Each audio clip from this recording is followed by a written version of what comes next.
Hi, everyone, and welcome back to In the Know. My name is Trilby Lawless, and joining me today is our CEO, Malcolm Lotzof. Thanks for joining us, Malcolm. Thank you, Trilby. Nice to be here. Great, good to have you. So today we're going to be talking about hosting a virtual town hall, which, Malcolm, you of course have a lot of experience with. A regular basis, at least once a month. Yes. So let's just dive into it. So first off, what do you think the difference is of going virtual are, and how do you kind of bridge that gap between live and virtual? Great question. So I think, when I used to do it live, I had an audience in front of me. And I think the challenge is when you go 100% virtual, you don't have that audience in front of you. And we kind of played around with it for a couple of times. We do it 100% virtual. We do it a couple times live. We've kind of gotten to the point right now where we'll actually do it in an environment where we'll have a limited number of people live in front of you. And because of that, you get that interactive relationship that you can build with the audience. So you get some kind of a feel for how your audience is reacting to the presentation. So I think in some ways it's trial and error getting there, and everybody's going to be a little bit different, but that's kind of the balance that we've ended up with. Yeah, to find your happy medium, I guess, based off of audience size and how many employees you need to reach globally. Yeah, and I think it's also location. If you've got many people in different locations, you're just dealing with the fact that you're talking to lots of people in lots of regions that are remote. If everybody's in one kind of building, then people might be in different rooms, and the scenario is just different. So I think you just find the balance between the two. I think it's a good balance too, because even thinking of our India team, they don't have to stay up or wake up early to watch, and they can tune in at a different time, but still get that same experience that we all do sitting in the lounge with you. Yeah, and in fact, it's kind of interesting because in the past, what we've done is we try to do it early in the morning, and the India team watches it late at night or watches it on demand. But I'm actually tending to do a rerun for the India team. In fact, I'm going to do a coffee talk this afternoon, and then try and do a follow up for their questions later on, because it is tough to follow the sun. And in many cases, it does require two presentations if you wanted to have both of them live. That's a good idea. So how do you think you keep your audience really engaged, both the physical and the virtual attendees? So it's all about, for me, remembering that there is a virtual audience out there. And even though you might have a small group in the room with you and you're presenting to that group, it's really important to figure out how to keep that remote group connected. So we have the tools that allow us to do that. It's the allowing people to ask questions and then answering those questions, having a moderator with me that is continuously looking at the questions that are coming in, because obviously if somebody raises their hand in the room, it's much more obvious that they're going to ask a question. But if you're remote, you really don't know if anybody's asking questions unless you have a moderator or somebody who can tell you that there's Q&A coming in. Right. So that's one way through Q&A. Another way is polling. Love to ask questions in the middle of a presentation and see how what people are thinking.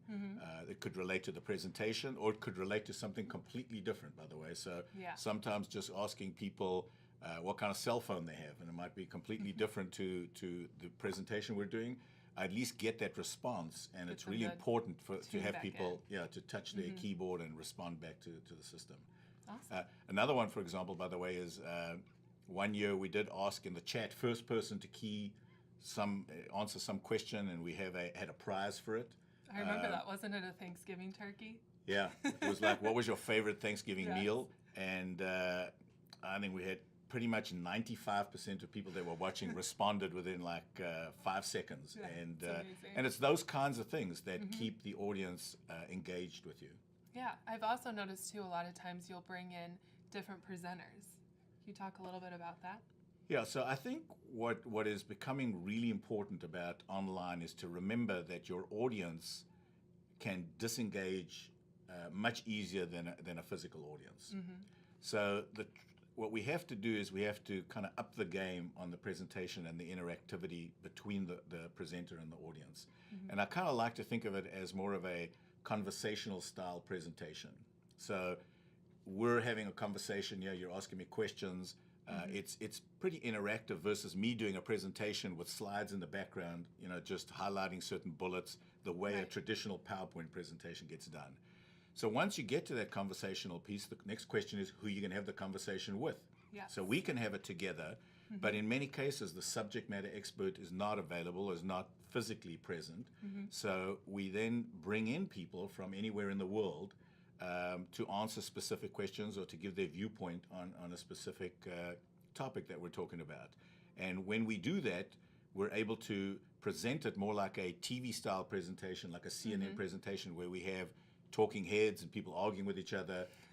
And it's still way more engaging than a single presenter talking with PowerPoint slides, which we're trying to get away from completely. Definitely. I like it. Lead by example, I guess. We have to. And then any process or tips you have for people on how to make this really templated and easy so that there is still that speed to market? Because often with town halls, sometimes they have to happen at a drop of a hat. Yeah, so I think there's a lot of things that you would do for a normal presentation that you would do for the same thing. For example, the format should be the same. If you are using slides, even as supporting material, the slide should be branded the exact same way. So when you come up for the presentation, if you wanted to do an award, the award slide is there. If you wanted to recognize people, the recognition slide is there. Yeah. So I think if you have a templated presentation, it just makes it easier to do.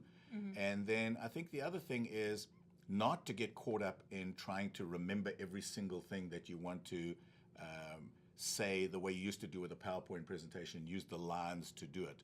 I think you want to get a broad picture of what you want to present and do that. And the other thing that I think is really helpful, by the way, is having a host. Because in my mind, the host for the coffee talk or for the presentation is probably as important as the presenter, because the host keeps the presenter and the other people that you're bringing in on track, stimulates the conversation, watching the questions. So I think the host actually brings a completely different dynamic to the presentation and helps out the speaker in a big way. Awesome. Well, glad to do it for you anytime. That's why we do this together. Exactly. Well, thank you everyone for tuning in. I hope you found that helpful when planning your next virtual town hall. And thank you, Malcolm, for taking the time. Thanks, Trilby. See you again soon. Yes, and make sure to subscribe to our blog so you don't miss a video every Thursday.